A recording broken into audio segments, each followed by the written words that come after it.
Hello everyone, in this video we will be solving a medium level Hackerrank problem, time in the woods. The problem statement is, we will be giving the time in numerals, hour and minutes, and we need to convert it into words. For example, if we are given 5 and 00, we need to return 5 o'clock.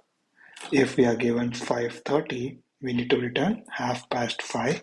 And if we are given 5:47, we need to return 13 minutes to 6. Constraint that are given to us is the hour is going to be between 1 and 12 and minute is going to be between 0 and less than 60. This problem is an easy problem. I'm not certain why it is termed as medium. Maybe it's because there are several scenarios that needs to be tested. So this problem does not require any sort of an algorithm or a data structure. It's straightforward approach where you need to identify all of the scenarios and code against it. Let's go over all of the scenario that will help us solve this problem. The first scenario is when our m is greater than 30. If m is greater than 30, like the scenarios where the input is 545, 547, in those cases, instead of returning the literal string of that integer, we need to subtract it from 60 and return it. For example, if my m is 47, then instead of returning 47, we need to return 13. That's the first logic that we need to include. Another extension to this problem is whenever our minutes is greater than 30, we need to increment our hour. Because if my time is 5:47, we will not be returning 5. Instead, we will be returning the next hour, which is 6. So we say 13 minutes to 6. Hence, we need to increment our hour. Another extension to that is if our R that is given to us as an input is 12, after incrementing it will become 13, which is not a valid R. We need to map it to 1. The second scenario is if my minutes is equal to 30. So in this case, we are not going to be saying it is 30 minutes, we will say half.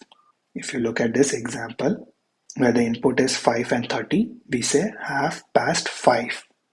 The third scenario is if our minute is 15 or 45, we will say it is quarter. If you refer to the example in front of us, we have one for 5:45, the another one was 5:15. In both the cases, we say quarter instead of saying 15 or 45. And anyways, because 45 falls under this category, and in that case too, we will return quarter. The fourth and the important case is if our m is equal to 1, we need to return singular minute in the text. Like in example number 2, where we have an input of 5 and 1, we say 1 minute instead of saying 1 minutes. This is a simple thing, but when I was coding for this problem, I messed that out. It took me around 15 minutes to identify that because Hackerrank does not show you the sample test case which failed, what was being passed. Hence, it took me a while to understand and go through all of the scenarios. And this was a simple mess, but if m does not fall under any of these 4 scenarios, then we need to convert m into string, format our result and return it. That part is pretty straightforward. You can create dictionary, you can create maps where you have written all of your numbers with its corresponding string translation. This solution being a this solution does not involve any algorithm or any data structure as such. There's no point of talking what is the time complexity or space complexity. Let me show you how I have solved this problem using C#. So here is my C# solution. I have created a couple of dictionaries of type integer and string which contains all of the numbers from 1 all the way to 90 and its corresponding strings. I use this partially for calculating the hour and also for minutes. Here's my main method. The first step is to compare if my minute is greater than 30. If it is, Then I'm incrementing my R and then validating. If R is equal to 30, then resetting it to 1. Then I'm calling this helper method, which is going to convert the minutes into string and formatting my result. So whatever the value I get from this helper method, I'm saying X to the R. I'm passing R as the key to this nums dictionary to get the corresponding text. If my minutes is less than or equal to 30, then we go under this else condition where I'm getting the corresponding R into this result variable, checking if the minute is equal to 0, then we need to return result and then just o'clock appended to it.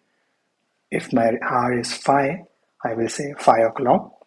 I forgot to mention that in the previous scenarios. And if my minute is not equal to 0, then we will go under this else condition where I'm formatting the string based on the return value from this helper method. In this helper method, I have documented few scenarios.